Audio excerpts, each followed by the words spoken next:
This is the B-Team Podcast, brought to you by Jackrabbit Illustrated. The B-Team is presented by Drake's Place in Battle, South Dakota, and sponsored by Jackrabbit Central and Shenanigans in Sioux Falls. Now, here are your B-Team hosts, Brendan and Ben.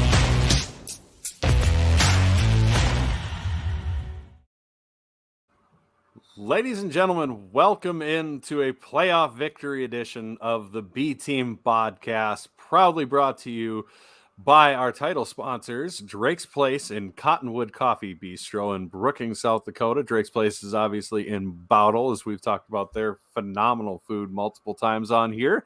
The 605 Hog Sliders are my personal favorite. And the 605 Hogs, Ben, had one hell of a day, along with the old Pierre Strong and freshly returned and very fresh looking Isaiah Davis. Yeah, man. Return of that nasty run game we've been waiting to see ever since, the Colorado State game, or the playoff or the championship game last year. Ever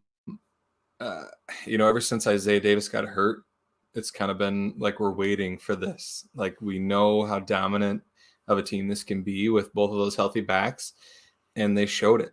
I mean, yeah, it was against UC Davis, who may not have the best run defense, but it's something that other teams are going to have to plan for and try to stop, and it's not going to be easy.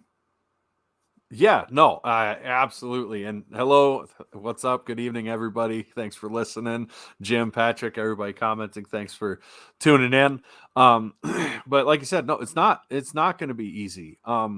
We saw what this offensive line with Pierre Strong and Isaiah Davis is capable of in the spring, particularly against the Sam Houston State defense, who was probably the best defensive unit in the country. It's part of the reason they were in the national title game. They proved it over and over. And Isaiah Davis still had a day on him. The problem is you might stop one, but you're not going to – it's really hard to stop both of them. Watching that game in the beginning of the game, I think everybody was really frustrated with the play calling. Matt and Kyle kind of went over that. Eck is a hell of a coordinator. He does a great job. But sometimes I think he's really, really smart with his stuff. But sometimes people who are really, really smart on occasion are almost too smart for themselves, or sometimes have to kind of prove they're too smart. And it kind of felt a little bit like that. Like we were just overthinking it a little bit. When you're gashing them for 9 yards of crack, it's just do that every play. It was, and like Matt was on the sidelines because, the Podfather gets the media passes. Right. We chill in the stands and are raucous. Thanks to everybody. We got tweeted our hard hat gang. I don't know. We got to come up with a catchy nickname for that, but people sitting behind us having a good time.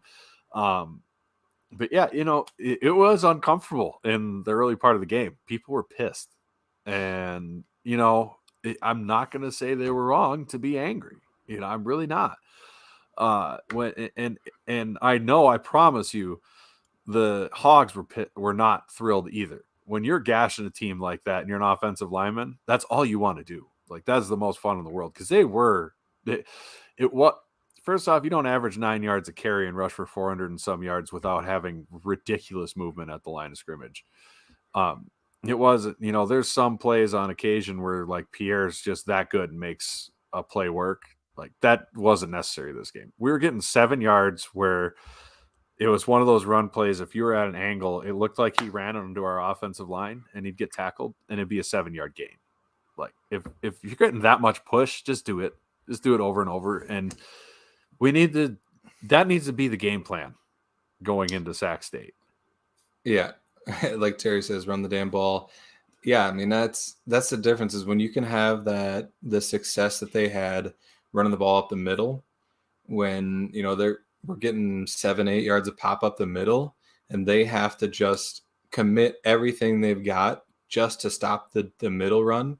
Right. They're screwed at that point, because Pierre would he'd hesitate up the middle, and then he'd bounce it outside for 20-30 yards. Right. And Isaiah would just be bouncing off guys. And I mean, it was fun to watch. But yeah, I mean, early on it was frustrating. I sat behind one of the offensive line's family, and it was early on when it seemed like we just didn't want to run the ball. We just kept throwing the ball. When we run the ball, we'd have success, and we kept throwing the ball. And I don't know if it was a brother or a relative or what, but he kept turning around and yelling, "Run the ball!" And finally, we ran the ball. So we were having fun with that. But I think hopefully after that showing, that'll give us an identity.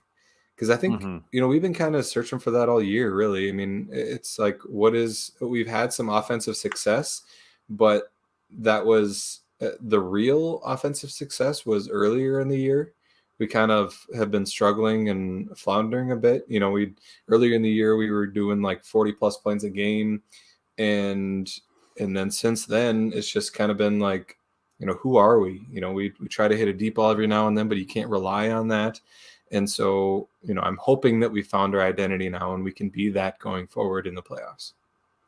Yeah. Like Ken Brooks says, passing game will open up when they have to commit to the run, lights out. That's 100% true. The INTs didn't hurt either, Terry Jungan, for sure. But we'll get to the chocolate milk thing later. But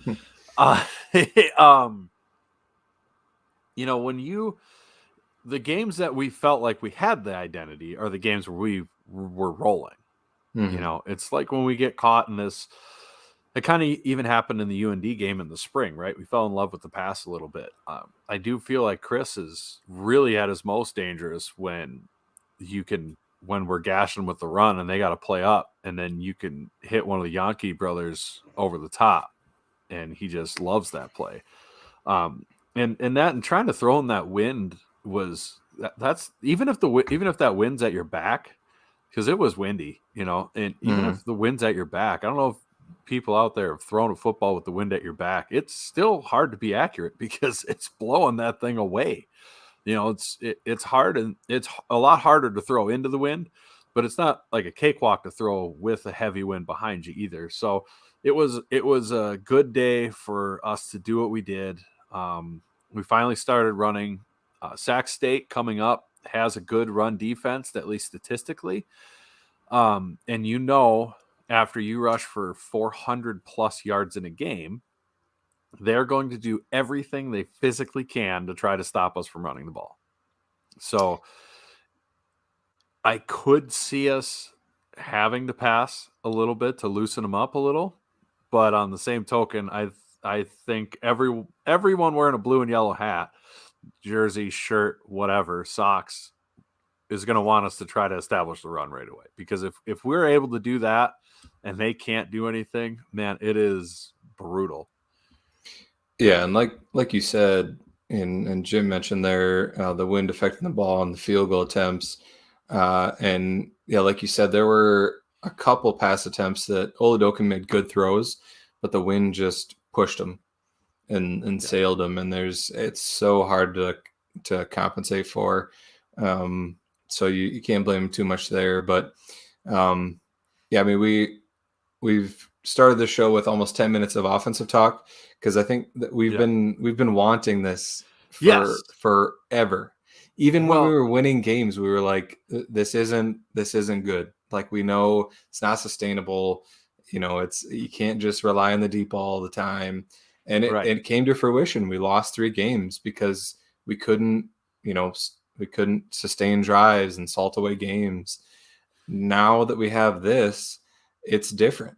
It's what we wanted to see. And I think I'm the most confident since the Colorado State game. After the Colorado State game, I was very, very, very confident in this team.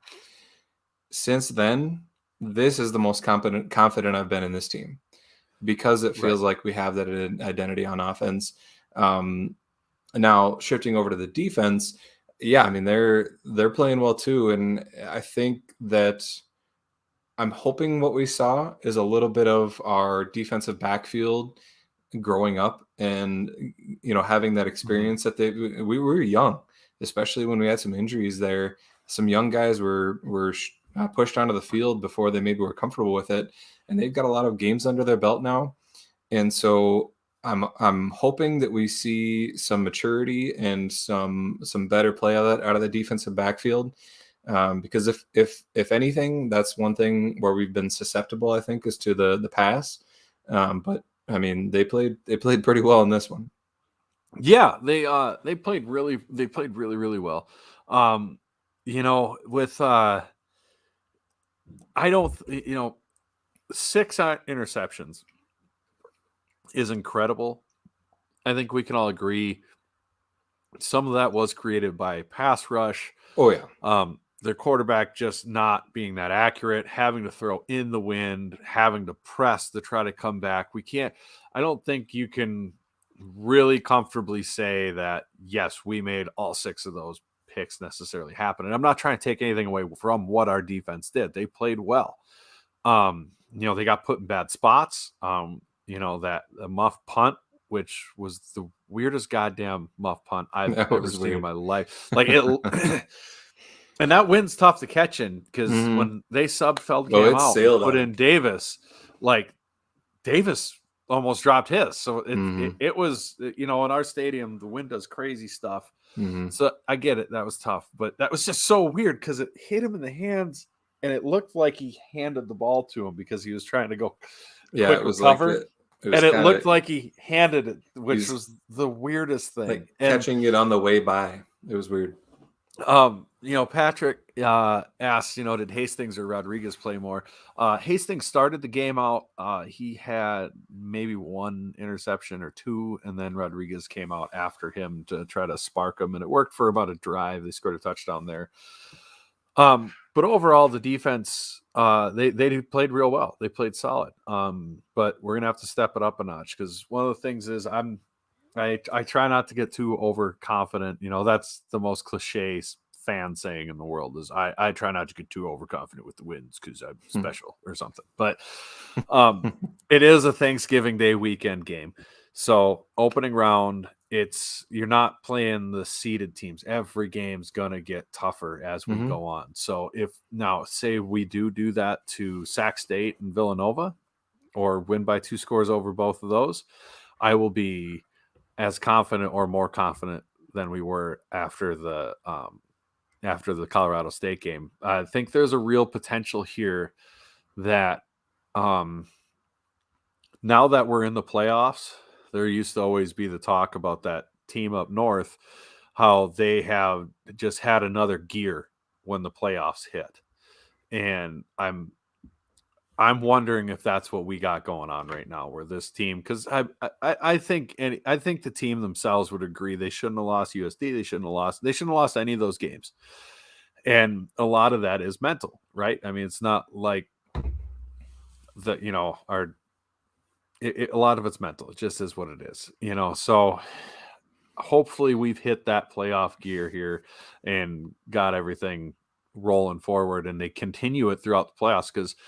Let's not kid ourselves. Even if every one of these games is winnable, but by the time we get to that semifinal game, we're going to have played an insane amount of games in a row. Our bye week was what, week 3?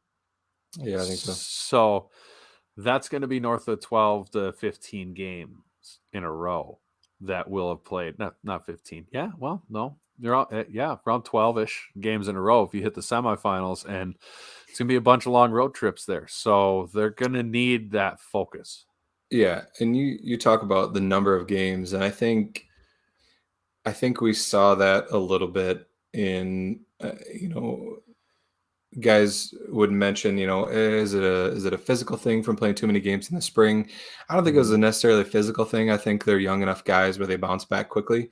But you can't understate the mental aspect of it. Yes. Just getting up that many times that often in that short a period of time is tough. And when it's the playoffs, that's the nice thing is that goes away. Like you're up for every game, like it could be your last. We've got a lot of seniors on the team that it could be their last game.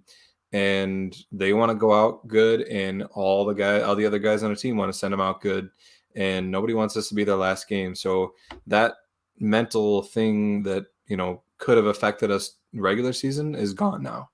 And so, we'll see how that affects them going forward. But yeah, one thing I wanted to mention before we move on from UC Davis is I think that the 6 interceptions is a gaudy number, Right. But I think they're either going to be interceptions or sacks because, like you said, they were caused by defensive line pressure, and our D line was playing really well.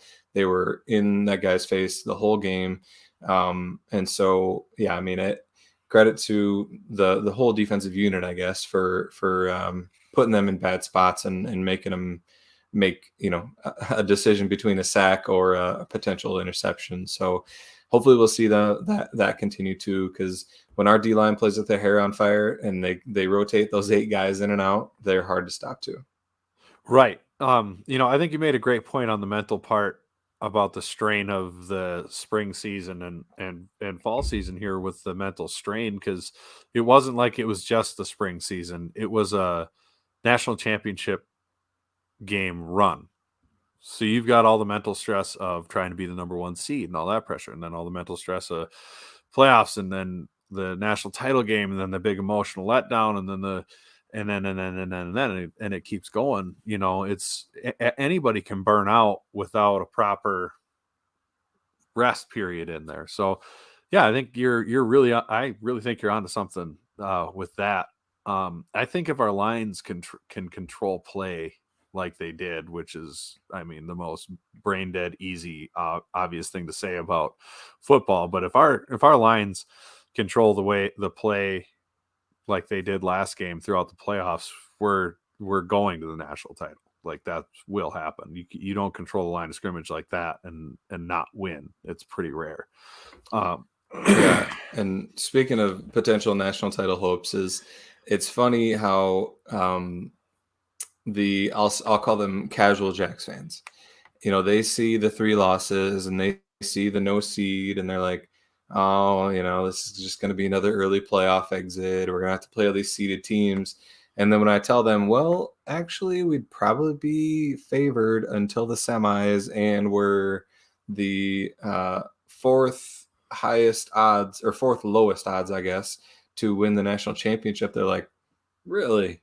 And I mean, I think it's something that we know, like, we understand how good this team is and can be, but the casual Jacks fan is like, oh, really? Like, we're still that good, even though we have 3 losses. So, and I think we saw a glimpse of that in this last game, is like, this is still that team. They're still that good and have the potential to make that run, even though they don't have a seed and they're going to have a tough path. But, between the draw we got and the team that we are, the sky's the limit, honestly. I mean, they're going to go as far as they want to go, because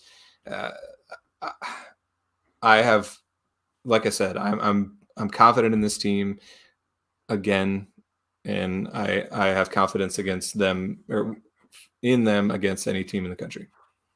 Yeah, and I think that's part of just a fan culture thing, right?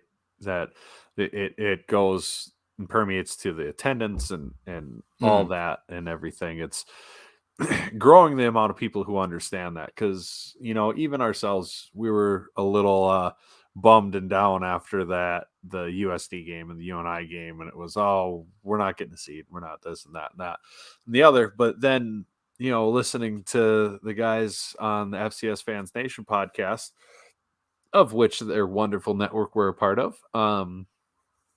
they bring up constantly, this team is literally 2 seconds away from being a top 4 seed. And honestly, probably a top 2 seed. If we win both those games and only drop UNI, we're a top 2 seed. I have no doubt in my mind, because they're not putting NDSU over us with an FBS win and the head-to-head. We'd have tied for a share of them. We'd have won the MVFC. And it's crazy how close it is and how much of a different spin those 2 seconds put from an outsider's perspective on how the season is without really looking at it. So, and it's crazy how easy it is that they can just wash that away with 5 games. Right. Yeah, I mean they start to get on a roll here, and we'll get some people back back in the fold here. Tammy says Hornets sure have confidence in us according to their social media. That says something. Yeah, I mean it's we'll talk about the matchup with Sac-State a little bit later, but if you've seen my tweet about the line, it's there's reason for them to be kind of scared of us at this point. And seeing the way that we handled UC Davis. I mean, they also beat UC Davis 27-7, but that was a pretty convincing win on our end. But anyway, let's move on. Chad's given us the Chad is wow. Yeah, the producer line. He's like, guys, shut up and move on with this thing. Chad's got a hot date after this, so he is keeping us on schedule. He's like, you will have a 1-hour podcast tonight. So help me God.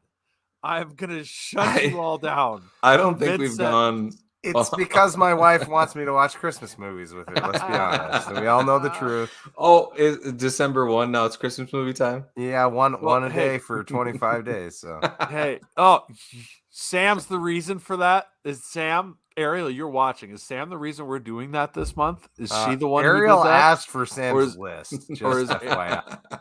Oh, she did. That's great. Sam, you know what? Now we're going for an hour and a half. Sam, that's what's happening. We're going for an hour and a half, and Ariel gets to wait for our Christmas movie too.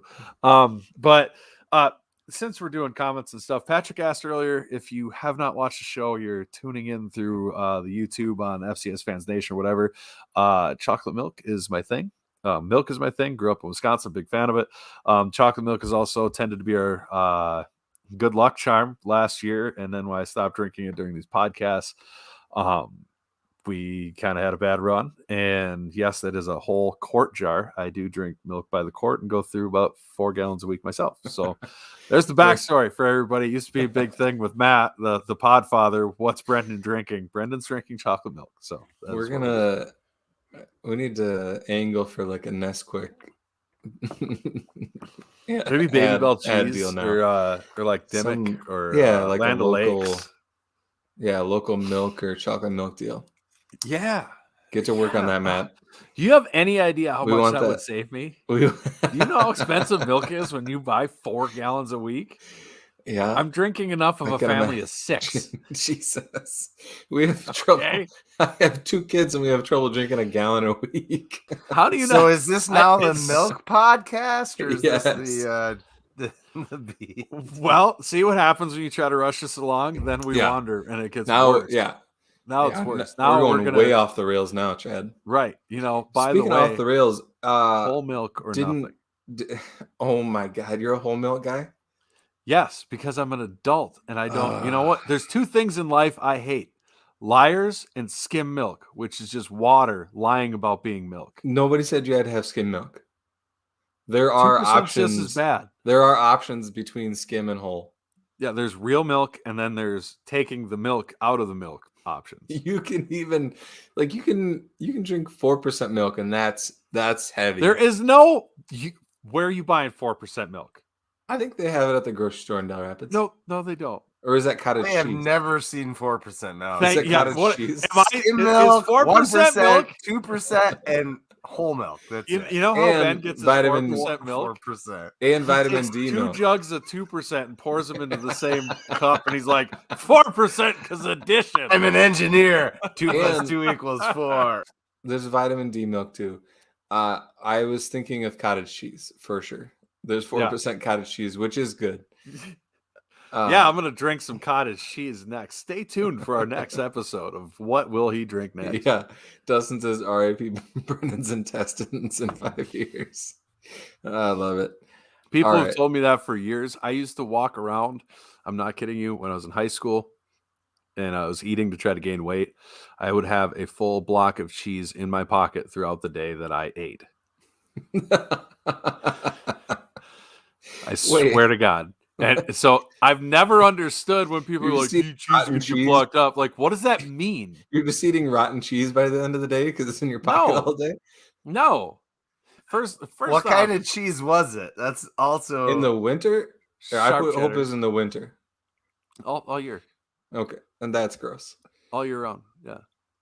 Well, like I'm not. How long does it take you to eat cheese? A block all day.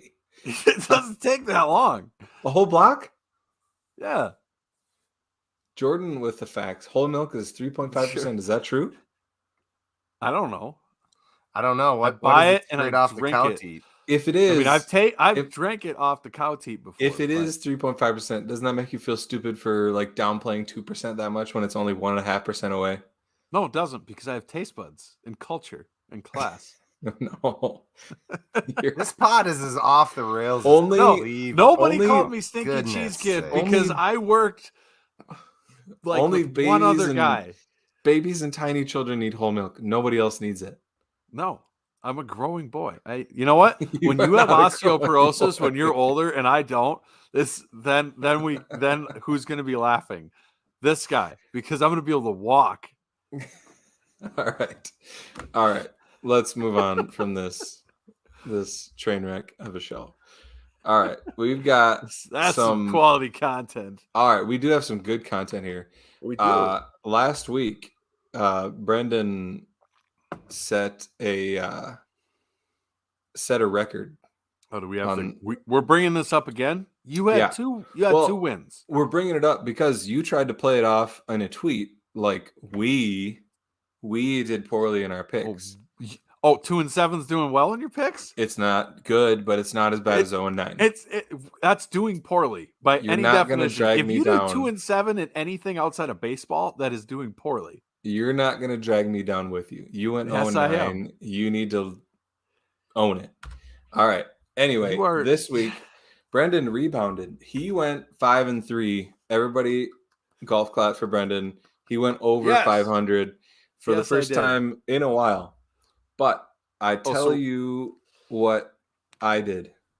So 2-7's not doing poorly, but in a while is tell you what I did. Enough. Tell me what you did. 7-1, baby. I hate you. 7-1. So even when you do really well, you can't do as good as me. So there's that. That's because you copied my picks and then you take a couple gambles and they paid off. No. I made good bets. So let's recap this. Did you bet on them? Or are you wishing you bet on them? I'm wishing. If I would have, 7-1, that would have made a bunch of money. Yeah. Incarnate Word. Bills, y'all. Incarnate Word. That one went into overtime. Yeah. So sorry, Rev. Don't. You might want to. Sorry, Rev.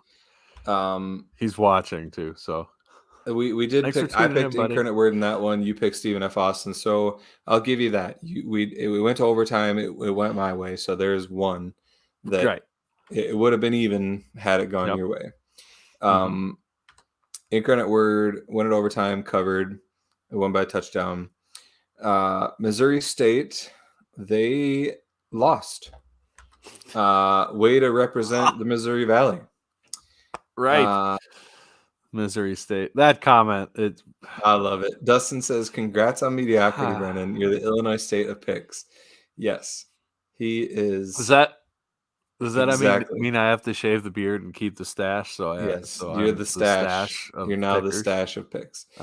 The stash. All right. So thanks a lot, Missouri State, for people second guessing how many Missouri Valley teams should have been in the tournament, because it made it worse because you and I lost, which they were dogs anyway. And Missouri State was 15-point favorites and you lose. What are you doing? Right. Jordan that was terrible. Oh, you finish your thought. Yeah, sorry. It was terrible, but on the flip side, I really don't care if Missouri Valley teams win in the playoffs. I hope they all lose. Well, yeah, I don't. The only reason I cared was because I wanted a potential home game in the semifinals, and now we have to root for Incarnate Word and UT Martin. So basically, Incarnate Word, maybe, probably not. All right. Yeah. Moving on, Jordan asked if I'm still all in on Eastern Washington. Yes, especially now that they show that they have some semblance of a defense. So go Eastern Washington. Mm-hmm. All right. Southeastern Louisiana 138-14 they covered against Florida A&M. They lose though because they treated Florida A&M like crap apparently. So Right. way to represent your brand. Do better next time. Yeah, be better.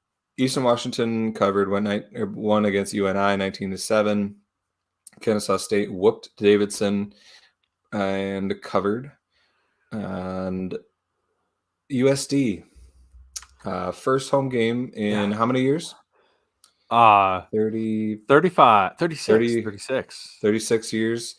Yeah. Didn't go well for them. Didn't go well. They lost at home as they were actually dogs, but that's too bad. You guys enjoy the off season. We're going to keep playing for a while, so stay tuned you can root for us since you're in the in state. Terry says, and all the yokers 50% off. Are they trying to get rid of it now? I love it. If they want to get rid of it, I'd say they could donate it to like a kid shelter or something, but that's child abuse. So I don't condone that. Right. So Southern Illinois moves on and covered. Holy Cross barely moved on. They were 20-point favorites. They only won by 3 against Sacred Heart. Right. That was surprising. Mm-hmm.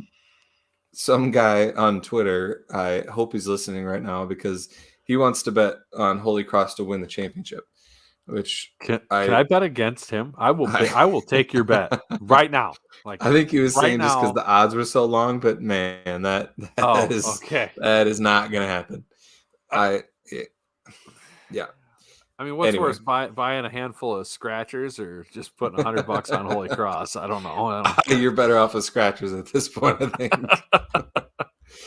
All right, and then you go ahead. We'll talk about these matchups later. So yes, we will. Don't go to the matchups yet. Don't get. I'll stop chatting. You do your thing. I apologize. I'm a bad person. We gotta get over an hour. We got some time to kill. Yeah. All right. Let me go. All right. So, anyways, no, I'm Holy kidding. Cross versus. I'm kidding. We'll get there. Nobody can see this, but we're kidding. We're gonna. Chad's telling us we're number one. Very nicely. And for the record, Ariel, I saw your comment, but I'm not in charge of putting them up. So if my wife's mad at me about her comment not being put on the screen, I am not in charge of this. It was up there for a bit. Both of her comments. I definitely put them on screen, Ariel. Yeah, well, sometimes a guy flips through comments like he's doing a comic flip book. Yeah. He's like, guys, did you see that one? Did you see that one? Did you see that one?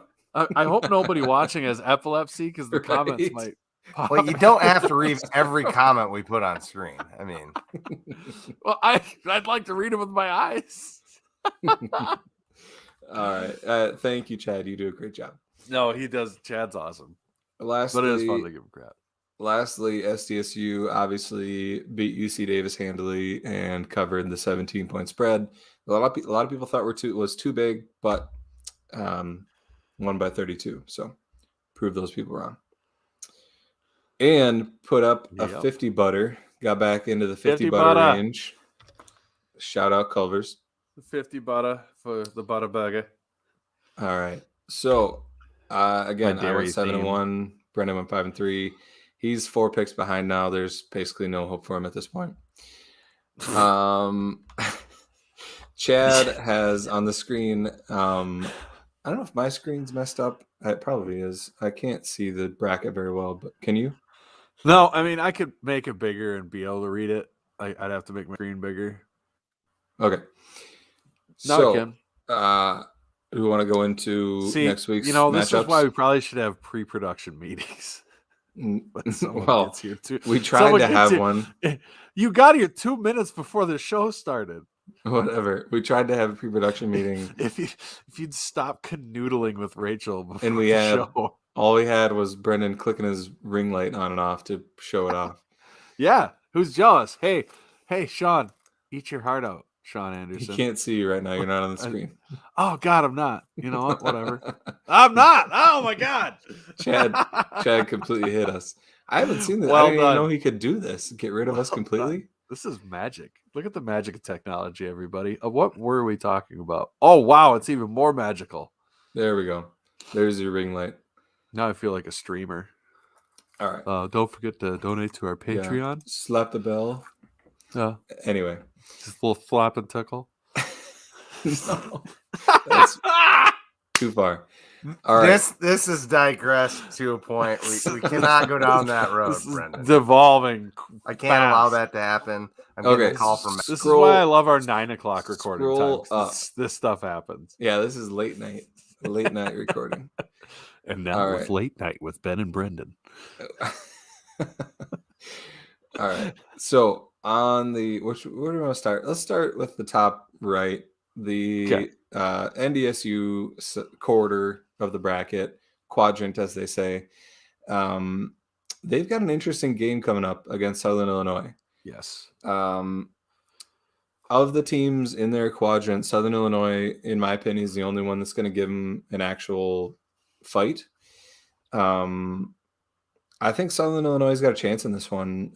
They are, preview the line here, they are 13-point underdogs, but I think that they've got an explosive enough offense that they're probably, if they win, it's going to be like 45-44 or something, but they have the potential to do that. I think they've got a good enough offense that they can give North Dakota State some fits. Yeah. Of their quadrant, I think Southern Illinois is the only one that's really capable of beating NDSU. Kennesaw State's not going into Fargo, and Eastern Tennessee's not going into Fargo, and gonna outrun and outmuscle NDSU. I think it's fairly well known at this point that there's only one team that regularly does that at this point in the country, and that's us. That's right. Because we've run for 170 yards every time. But Southern Illinois does have the capability to beat NDSU. The problem is I don't know if I have the full faith that they're going to come in there and do it. They have a defense that's good enough to slow them down. I'm not sold on Cam Miller yet on being the next quarterback messiah at NDSU. I don't think their defense is it's better statistically for sure from the spring. I'm just not sold that it's still quite up to what their defense has been in the past levels. And Southern Illinois is very capable, if they play well, to beat NDSU. The problem is I don't know if they're going to play well. They've been so hot and cold this year. Mm-hmm. The one thing they have done, though, and they have shown, is they get up for big games. So I hate having to pick this line because Southern Illinois is going to do one of two things. They're going to come out, start fast, get on NDSU, and force them to chase, and then we're going to have a real game. Or they're going to get down by a score or two, and that place is going to get loud, and they're going to crumble. I don't see Southern Illinois getting down early and getting back up off the mat. I think they'll fold and just collapse, and that's my biggest fear about that game if I were to take Southern Illinois, because I think if they get down, they're going to lose by a lot. Yeah. Well, Jordan made a good point. He said that SIU has to get out to a fast start, and they can't come from behind like they have a bunch of times this year, and that's true. I mean, I think you're right. I think they either win the game or lose by 20 plus. Right. Because, like you said, if they get down, it's going to be bad. NDSU is going to run the ball. SIU isn't great against the run, and it's going to be ugly. Southern Illinois is going to start to push. NDSU is going to make plays. It's going to be bad. Yeah, Patrick says it's all about those first couple possessions. I agree. Tammy says playing the Fargo Dome is tough. Exactly. So yeah, it'll be interesting to see if Southern Illinois can put up a fight. I'd like them to, but it's we'll see. And then the other matchup in that quadrant is Eastern Tennessee is the 7 seed. They're going up against Kennesaw State. It's another interesting matchup. Like you said, I don't know who's going to win this game, but I don't think it matters. Because if NDSU wins, it doesn't. In my opinion, it doesn't matter. I think either one of those is going to be double-digit underdogs going into the Dome, and probably close to 20-point underdogs, to be honest. Southern Illinois is 13 or 14-point underdog the way it is. So the other side of that across from NDSU is Sam Houston, number 1 seed. They play University Incarnate Word. I have faith that this can be an interesting game. I think Incarnate Word has a good enough offense that they can push Sam Houston. If Sam Houston makes some mistakes, it could get interesting at the end. Do you think Incarnate Word has a chance here? I think they might have a puncher's chance, but I think it's similar to Southern Illinois at NDSU that we just talked about, just with a less chance of happening, because we've seen teams like Incarnate Word from down in that conference that has the all-world quarterback and all this stuff, who puts up ridiculous numbers, and then the playoffs hit and they get slapped. And I would my heart wants Incarnate Word to do that, and they have the talent to do that offensively. I just don't think they can get it done, though. I just don't think they quite have that ability to play the tough, hard-nosed brand of football that's needed in the playoffs to be successful, especially at Bowers Stadium, where at least NDSU's lost in Fargo in the playoffs. Sam Houston State's never lost at Bowers Stadium in the playoffs. So, and we've seen what they're capable of, even if they get down against James Madison. So I don't have a lot of faith in Incarnate Word doing it. Are they talented enough to possibly make it interesting? Absolutely. I just think the Sam Houston defense is going to be up for the challenge, and they're going to be pretty no nonsense about it. Yeah.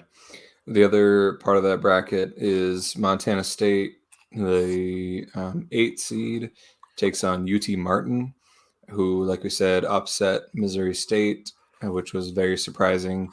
I think if you asked the consensus bracket, that was probably the only one that went the opposite way of the consensus. I don't see UT Martin putting up a fight here. I think it's going to be Montana State and probably Sam Houston in the next round. Do you think UT Martin has a chance? No, I don't. When you have 6 turnovers and are the better team, you win like we just did against UC Davis. If you get 6 turnovers and win by 1 point, you are a very lucky team. You are not the better team. I'm sorry. That's like, you have 6 turnovers and you win by a point. You are not the better team. Yeah. That's 6 interceptions. And they were good plays, but what, like we just talked about with the UC Davis game, that's kind of one that snowballs turnovers wise. It's weird. Wasn't that the Valley Offensive Player of the Year? Yeah, you'd think that the Valley Offensive Player every year wouldn't have had a performance like that, which is... It's almost like somebody else should have been the Valley Offensive Player of the Year. The guy who maybe could have had 190 yards rushing and threw a touchdown. Hey, he threw a touchdown too, and he's got a better passer rating. Which is it's the damnedest thing.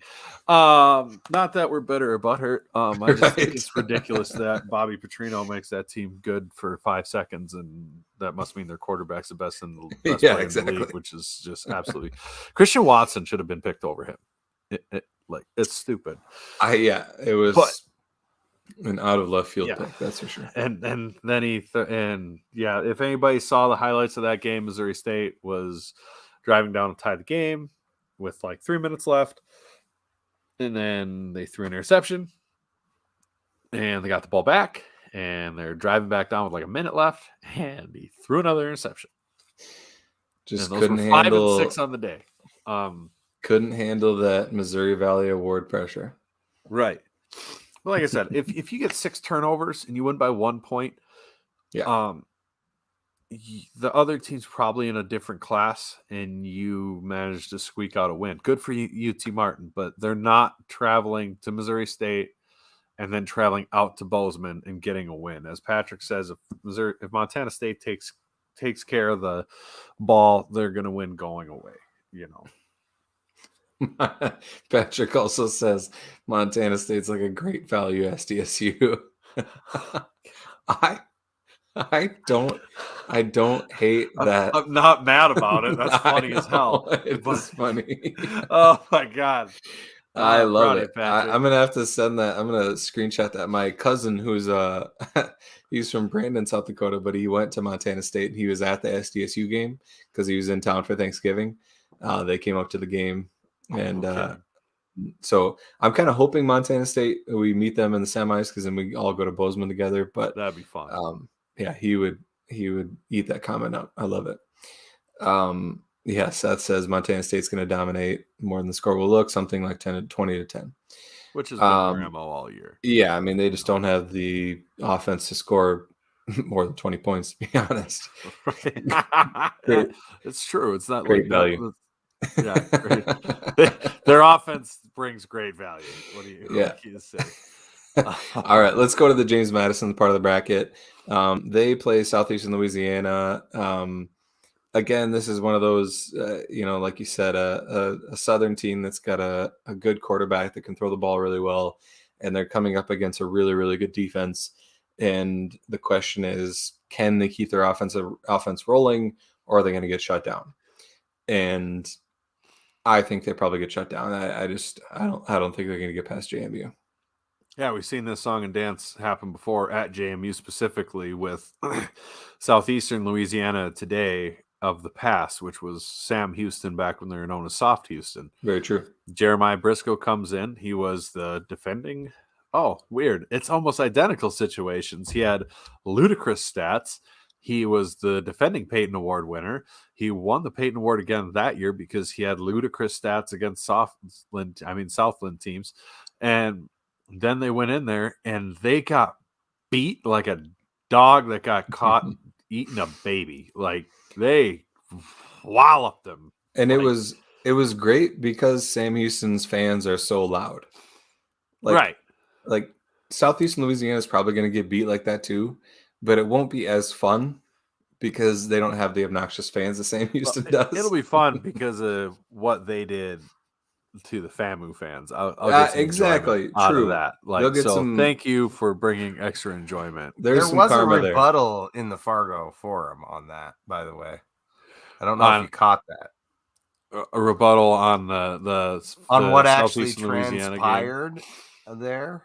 They investigated and couldn't find any of the events that they said happened on video. So gotcha.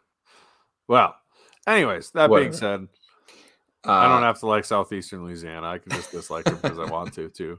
Then honestly, dude, Cole Kelly has just absolutely the creepiest smile I've ever seen on earth. Like the dude's a stud, but it's like his teeth are whatever. It's creepy, dude. Look it up. Ludicrous stats. He has ludicrous stats. The dude passes for like 400 to 500 yards a game. He's I'm quite confident that their coach, it would have been hilarious for Halloween is if he was Lord Helmet. He said, ludicrous stats is what we're going to have. And that's what they threw for. I love it. Patrick says Sila's defense is going to let them down because he's going to throw for like 404 touchdowns, but that he won't be able to stop JMU. Maybe I don't think he's going to put for 400 yards. Yeah, he's not going to put up those gaudy stats. I don't think so. No. The other part of that bracket is Montana, Eastern Washington. This is, in my opinion, the most interesting matchup of the second round. It's an Eastern Washington team that's got Eric Berrier and going into Montana, and a Montana team that's on a roll, playing well. I have no idea what's going to happen in this one. Montana's going to win. You think so? Yeah. They're both teams are really healthy again. That last game in Cheney was a hard fought win for Eastern Washington.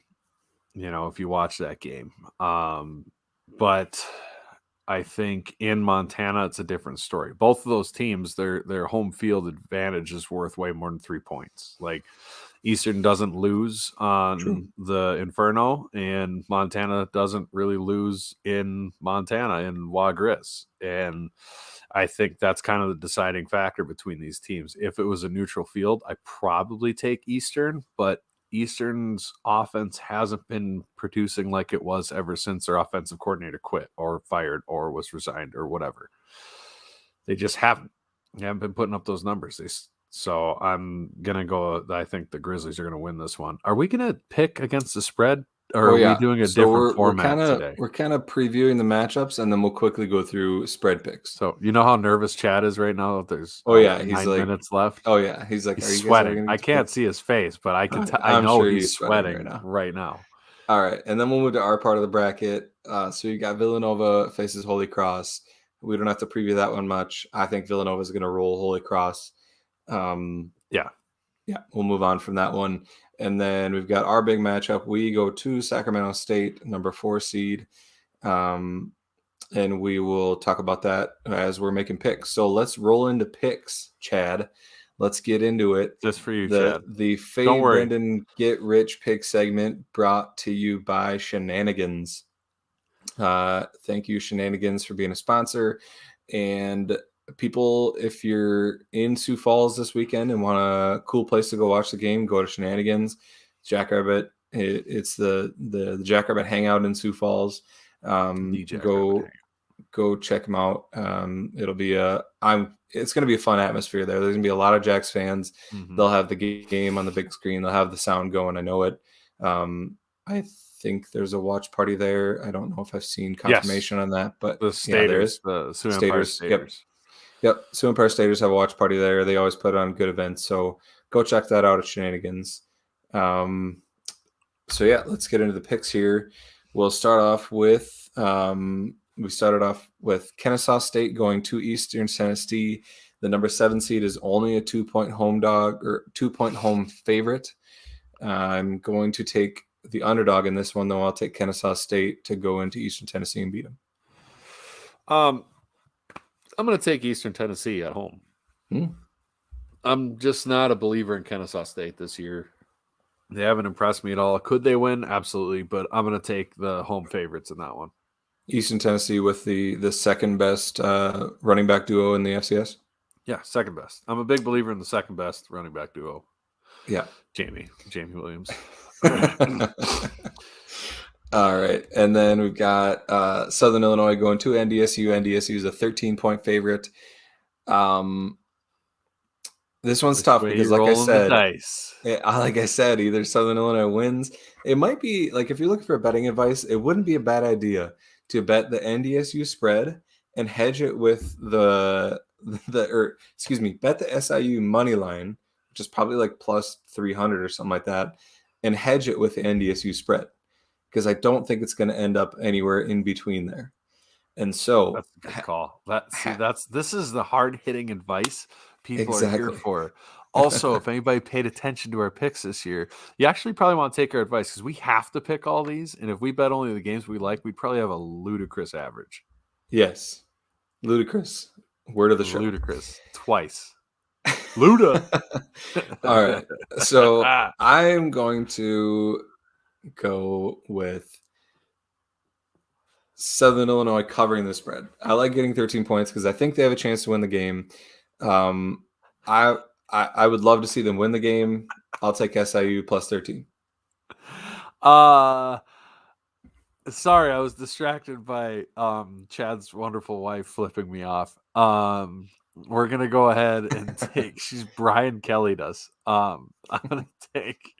I'll take NDSU. I just my heart wants Southern Illinois to win. Right. I'm gonna take NDSU. You really looking to come back in the pick standings here. My reverse voodoo worked for the USD game, so I'm gonna try to keep that rolling. Mm-hmm. What Patrick says, milk. Patrick, I'm gonna finish this milk before the show for you, buddy. He's a quarter of a gallon. He's just trying to get us off the rails at this point. Mm-hmm. All right. Next pick is Southeastern Louisiana going to JMU. JMU is a 14.5-point favorite at home. That's a big spread. I think I'll take Southeastern Louisiana to cover. How many points? 14.5. James Madison. They're going to win big? Yes. All right, fine. Big. Well, we're opposite on 3 so far. And then we've got Eastern Washington is a 3-point underdog at Montana. I'll take Eastern Washington here. I think they win that game. This is going to be, you know what's going to happen? It's going to be a wash. I'm taking Montana. So we're going to think this is going to cause a huge change or shift. And we're both going to go 500. Yeah. And it's not going to have changed anything. Yeah, for sure. So you're taking Montana. I'll take Eastern Washington. Then we go to Incarnate Word at Sam Houston. Sam Houston's a 13-point home favorite. I'll take Sam Houston as the home favorite here. Yeah. I will take Sam Houston as well. I like I said, I don't have a lot of faith in Incarnate Word to do maybe what their stats have shown them to be capable of. Mm-hmm. And then we've got UT Martin going to Montana State. Montana State is a 12-point home favorite. Montana State all day. You know, this seems like an easy pick if Montana State had an offense capable of putting up 35 points. True. When you're capable of 24 points, 12 points is like a lot of points. But up in Montana and Bozeman, I will take the Bob Kittens. Yeah, I mean, it's tough, but I think it's going to be like 21-7. Like, right. UT Martin is just not going to score more than 7 or 10 points. And I think Montana State just scores enough to cover that spread. And then we've got Holy Cross going to Villanova. Villanova is a 12.5-point favorite. This is my favorite line of the week. I will take Villanova all day at 12.5 points. If there's a seeded team that would lose this game, it is Villanova. Because there was no way in the world they should not have been a top 2 seed and run out the rest of the CAA schedule. And they absolutely choked so hard versus, I think it was William and Mary, right? And they had some close games at the end against teams they shouldn't have. So if there was a team that would drop this game, it's Villanova. And Holy Cross hasn't looked great, but they've upset an FBS team, so they're capable of doing some squirrely stuff. That being said, I'm going to take Villanova. I'm just going to say I'm not going to absolutely fall over if Holy Cross does happen to pull the upset off. That'd be big. I'd be, and I would be the happiest little girl if that happened. I'd be real surprised by that. That'd be great because I'm pretty sure we'd host the next game if we win. And side note, do you know how angry the homeless cow fans would be if God forbid we were to win and then Holy Cross upsets Villanova and we get Holy Cross as the quarterfinal game? Quarter. they end up playing like they'd be so mad. Oh God. It would be good. Oh, I'd enjoy it. It makes me feel excited just thinking about it. And then lastly, we've got our game, which the only seeded team that's an underdog is Sac-State as 9-point underdogs at home against SDSU. Can't make them feel good. It's a big line considering we're going to Sac-State. However, I'm going to take SDSU. I think that our running game, Patrick mentions it here. You think Sac-State won't be able to stop SDSU's run attack in their 4-2-5 defense. I think we're going to keep establishing the run. I think we win by 17 to 20. Boy, it's a 9-point line, right? Yep, 9-point. That's a tough game.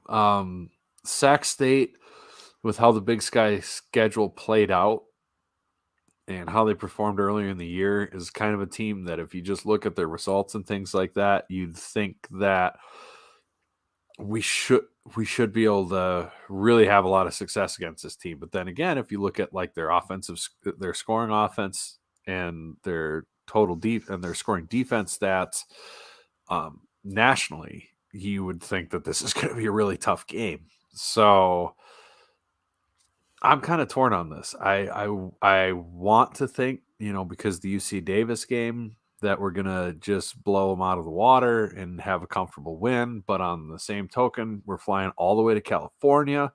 Game starts at 8:00 at night, our time. That's tough. It's going to be weird. It'll be sort of a weird environment because I don't know if there's going to be a ton of Sac-State fans there. I really hope we're able to if we're able to establish the running game and we don't fall away from it, I really like our chances. So I will take the 9 points. I think we win by 10. And it'll be like it's going to be like a 1 touchdown game. It will be up by like 1 score, and then we're going to kick a field goal. Fromm's going to boot the icing 54-yard field goal to redeem himself after the wind kicks. So you think if we're not doing something as conventional as kicking a field goal to ice the game, we're gonna be like running backwards. Can we, for the love of God, please do something conventional this year? No conventional. Because the last 2 times, you shut up. God, now I want to take my pick back because you just won't shut up. Oh my God. No, it won't. Yeah, it's not going to come down to that. This is going to be a fun game. I hope all of you are listening and your friends appreciate what we have as a program and what they're doing here again. And just it's year after year. There's not many teams that get to experience this. So ask Sac-State, So beyond that, we've got at least 15 more minutes of milk talk to go, right? I think so. No, right. we did our job. We went over an hour, regardless of Chad's best efforts. Hey man, I tried to keep you on track, and all that did was the opposite. So. He tried so hard. Reverse psychology is what I need with this crew. We are absolutely the worst people to do that with. I will say before we go, even though we're over an hour, shout out to the men's basketball team and the women's basketball team. Women's basketball team taking down UCLA. That was sweet. Men's basketball team is playing really well in the out of conference. I think 7-2 now. That second half against Prairie View could have gone better, but I think all our second halves could have gone better. Exactly. We need to work on. We were very much a first half team, but no, they're playing really well. Noah Friedel is playing out of his mind. Yes, he's shooting the ball from 3 better than anybody in the country. He leads the country in 3-pointers. Shireman's a double machine again. Wilson's unstoppable. They're fun to watch. So don't forget that there's also basketball going on right now. Go to Frost, support them, watch their games. Because they're a lot of fun to watch, and we'll get into deeper coverage once football season's over on the men's basketball team, but just wanted to give them a shout out too. The intensity of Chad's eyes staring at the clock. I'm not staring at the clock. He's just it's kidding. He's gonna start getting the twitch real soon. I know where you both go live. big. That's all I gotta say. Go blue. Oh, jeez. Here we go again. Go Jacks. Am I early? You might have been a little early. All right. That never happens. Well, in my life. minute 4 is long enough. Thanks everybody for listening, and as always, go big, go blue, go Jacks. I'll accept it.